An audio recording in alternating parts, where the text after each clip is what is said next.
It's time now for Ask the Surgeon, brought to you by Everett Bone & Joint. Everett Bone & Joint, the best choice to get you back in the game. Learn more at everettboneandjoint.com. All right, welcome back to IRG Health Matters. Of course, we welcome your calls at 425-304-1380 or go to irgpt.com and click on the Health Matters icon, and you could submit your question. It's time for the world-famous Ask the Surgeon segment brought to you by Everett Bone & Joint. And with us today is orthopedic physician Todd Havener. Todd, how are you? I'm doing good. How are you doing? I'm okay. I'm doing okay, hanging in there. He's doing great. He's got some water and a cough drop. Yeah, going, so I'm battling issues here. So, Todd, welcome again. And just before we get started, now you have specialized training in upper extremity and hand surgery, a fellowship, right? That's correct. So explain to us what that means. In orthopedics, we do 5 years of training after medical school, and that's focused on all types of orthopedic surgery. And then a lot of us go into fellowship. Fellowship is anywhere from 1 to 2 years of more training. I did a fellowship in hand and upper extremity as well as microvascular surgery at the University of Utah in Salt Lake City. So I studied there and now I'm practicing here in Everett for the last 5 years. So basically you see a wide variety of orthopedic patients, but you like and specialize in hand surgery? Hand, elbow, and shoulders, what I've focused my practice to now. Great. Okay, let me ask you a shoulder question. I know we're here to talk about the elbow, but just recently in the news, Brett Favre, he has a partially torn biceps tendon in his throwing arm. Supposedly he's seeing Dr. James Andrews tomorrow, and he might have surgery at the end of the week. So what's going on there? You know, throwers and people who use their shoulder to a lot of extreme motions a lot of times will develop injuries to the labrum and biceps. That's the anchor that kind of stabilizes the shoulder. Some thoughts are that the biceps prevents the shoulder from migrating up into kind of the top of the shoulder.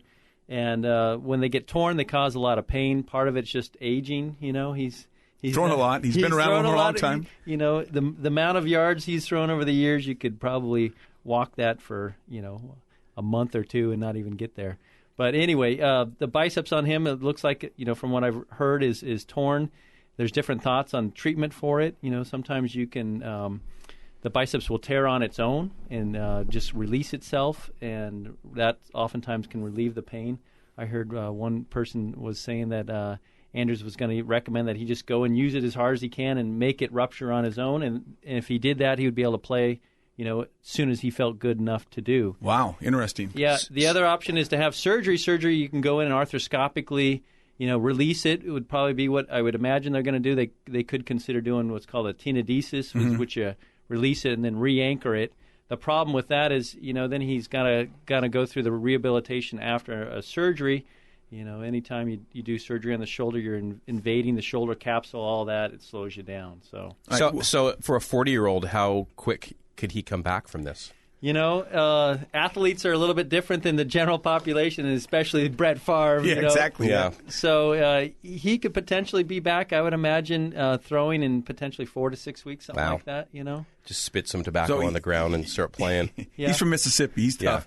He could be ready for the season then, possibly. I think so, yeah. Interesting. Yep. So we'll stay tuned because by the end of this week we should know what's going to happen. But we wanted to talk tonight about tennis elbow, and or otherwise known as lateral epicondylitis. So tell us a little bit about what is tennis elbow.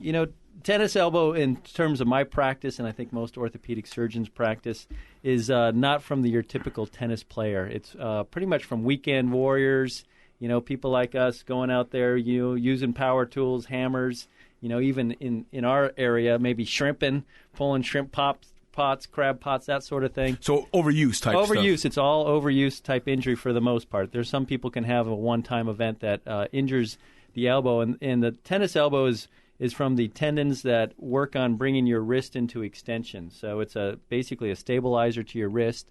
They anchor themselves at the elbow, on the outside of your elbow. So that bump on the outside of your elbow, that bone? That's what's called the lateral epicondyle. It's the proper term. And anytime you hear itis in medicine, that means inflammation. So epicondylitis means, inflammation is thought to be what's going on there. And it's a process usually of tearing of that tendon where it anchors from overuse. As we get older... overuse and incorrect use? That's correct. Well... I mean, can you do one thing once and then you've got tennis elbow, or does it have to be? You can do one thing once and get tennis elbow if you had a really sharp or heavy pull on something. Well, like pulling a crab pot up and... Yeah, exactly. Okay, all right. If it's full of crab, hey, it's the price you pay. Congratulations. Yeah. But in terms of tennis and sporting events, it's thought to be kind of a misuse of the way you are swinging the racket, where you're contacting the ball, where you are... if you're putting topspin on it, that sort of thing. Well, even like changing rackets, having your racket restrung. Yep. All those things can help. So if your racket, if your grip is too large and you're having to, or too small and you're having to grip, incorrectly, if your strings are too tight and the force being transmitted to your elbow is too much, if you're playing, somebody who's really whacking the ball too hard for you, that can do it. Or if you're just playing too many hours in a week, that can do it. In terms of technique, you want to be hitting the ball in front of you and not behind you, and that makes a big difference. You're listening to IRG Health Matters. This is Maury Eskenazi, along with Shannon O'Kelly on the all-new North Sound 1380 KRKO. We're talking to Dr. Todd Havener, orthopedic physician from Everett Bone and Joint, about elbow injuries. We're talking about tennis elbow right now. What do I have to do to go crabbing or to work in my yard and not have this happen? A lot of it is, again, flexibility. If you're good and flexible, as you get older, we aren't as flexible. So I'm not as flexible as I used to be. So as part of a daily regimen, we should be working on stretching, that sort of thing. You should warm up before you do those activities. You should, maybe not pull a pot that's 300 feet down, maybe go for 100 feet, work your way up. Yeah, there you go.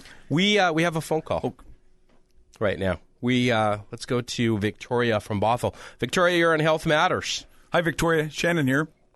Hey, Victoria. And Victoria is gone. Okay. You have it turned up on your end there, the phone B? I believe so. Okay. All right. Victoria? Here she is. Okay. Yeah. Sorry about that. That's okay. I am a true tennis player, and I do suffer from tennis elbow. And I was just wondering, do any of those arm bandages help? Those, there's different kinds. Yeah. I've tried one or two, and I don't see a difference. Those are called counterforce straps, and they can be very helpful. Some I think are better than others. The ones that I like typically have either an air bladder or a thickening of the band that puts the a force directly over those muscles and tendons that are being stressed or injured. And part of it depends on how you're placing it. You don't want to put it too tight. The whole idea with any of these injuries is that, number one, you got to decrease your activity a little bit. You got to give it a chance to heal. The counterforce strap changes the way the muscles contract. It takes some of the force off the elbow where the tendon inserts. So it's not a cure-all. It's not going to be like you can wear it and be, home free. If you put it too tight, sometimes you can bother some of the nerves in your elbow and your forearm. So you got to be a little bit careful with that. You should be in a regimen of stretching. Have you been doing stretching and anti-inflammatories, that sort of thing? I do, and I do icing because I will not give up tennis. I have scaled down a bit, but you changed your racket and strings and all that? Yes, the strings. I've got a little softer string. Yeah. Or do you use a double forehand, backhand? I actually use single on both sides. Oh, okay. What about different color balls? Does that make a difference? I haven't heard that. The green ones, they still still make those green ones. The green ones, yeah. They do talk about newer balls helpful, playing on grass may be helpful. I also in the middle of the night sometimes I just wake up and it just starts aching. Am I twisting it wrong? Should I be wearing something at night? That's pretty common, and I usually suggest patients wear a cock-up wrist splint at nighttime. Take the stress off that? Take the stress off so you keep your wrist in a neutral position. Mm-hmm. I usually don't have them wear the counterforce strap at night, only with activity. Right. Victoria, have you had this problem for a long time? About 6 months or so. It all happened because I went for this funky stringing of my racket. Okay, there you go. More topspin, and it wrecked my elbow. Yeah. So have you tried the wrist splint at night? I haven't. I kind of prop it up on my, on a pillow or something, and that seems to help. But at night, you move around and yeah, and a lot of times people, people sleep with their wrist in a flexed position. It's kind of, the position you were in utero, so to speak. So I would go to Walgreens, any of those stores, and Walmart, anything. Go get one of those over-the-counter wrist braces. Sometimes they call them wrist supports. They have a metal bar that's in the splint itself. Wear that at night. Work on your stretching. You can try some anti-inflammatories if you have no contraindications to it in terms of your stomach and all that sort of thing. Don't forget to ice after tennis. Get some ice on that. And warm up before. Thank you, Victoria. Let's go to Mark in South Everett has a tennis elbow question. Hi, Mark. Oh, hi. Thanks for taking my call. Thanks for calling. I know exactly. We've heard all the stories about Rice as far as treating this type of injury. One of the issues, I guess, I shouldn't say it's an issue. How do you sit there and actually sort of change your routine as far as alleviating the activity yet if you want to maintain some sort of form as far as practice and keeping a rhythm going?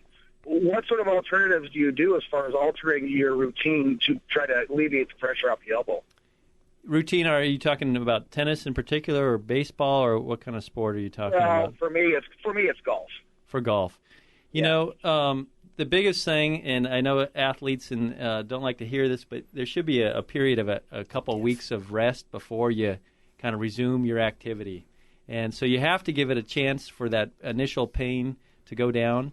And then once that does, you really then need to slow down in the amount of playing you're doing. You maybe, if you play a regular course, go to a par 3 course. Good point. You should probably have your clubs and swing analyzed. What about grip? What about even having your grip looked at? You should have your grip looked at, even grip size looked at. Right. All those things. Have you changed clubs recently, Mark? No, I've had the same clubs for about 5 years. And I've been playing oversized grips for probably 10. Yeah. So it's one of those things where I've sat there and, reduced amount of time at the practice range. I've gone from hitting long clubs to strictly 9s, wedges, and other stuff. And it seems like you sit there and you reduce that amount of activity. You seem like you're going fine. You very low use of anti-inflammatories. You go out, start swinging around, and all of a sudden, boom, there comes the pain right back. And it's just like, it's hard to say how much more you want to lay off because pretty soon you lose your game, and then what's the point of playing? Well, that's where some of the, using a therapist to kind of help grade you back into your activity level.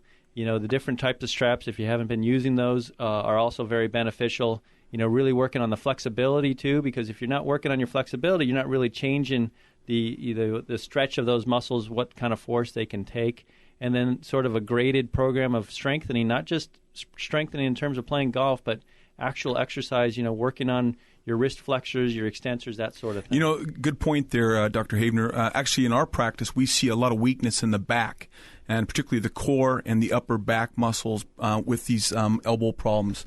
And a lot of times you overcompensate at the elbow because you have a weak scapula or shoulder blade musculature. Yeah, the core, it all comes down to the Absolutely. core. Yeah. Mark, thanks for your call. So we're talking about, we kind of went into the golfer's elbow syndrome. And, I play golf occasionally, and I hurt a lot of places playing golf, but never in my elbow. How do you hurt your elbow playing golf? Elbow can be if you're contacting the ball a little bit behind. So some thought is to put the ball up higher or more anterior in your stance, more in front of your front foot. Sometimes if you duff the ball hard and that puts a big force, all of a sudden that's more of like almost a traumatic way to do it. Well, we should explain the tennis elbow is pain on the outside. Yep. Golfer's elbow is pain on the inside, what we call medial epicondylitis. We just finished talking about lateral epicondylitis. So like Dr. Havener just said, when you come down and strike the ball, that stress and force on the inside of the elbow causes that irritation of that tendon. And a more common way of golfer's elbow really is pitching. Pitchers get more of a medial epicondylitis. It gets the acronym of golfer's elbow, but really you see it a lot more in a lot of other things potentially than golf. Even in tennis with a backhand, like a single-handed backhand, puts a lot of force on that inside of your elbow. Pitchers do the same sort of thing. A lot of it is also fatigue. If your muscles start to fatigue, you start to lose control, and you start relying on your ligaments and things like that to stabilize your elbow, and that's where you can get hurt. How do you feel, and maybe address cortisone injections for these problems? I know there's a lot of controversy on that, particularly. Yeah, cortisone, is I think good to have in the back pocket when you've tried all those other things first. So you've tried the stretching, you've tried the anti-inflammatories. It helps to relieve pain. If you look at studies, a lot of the studies will show that it may not cure you.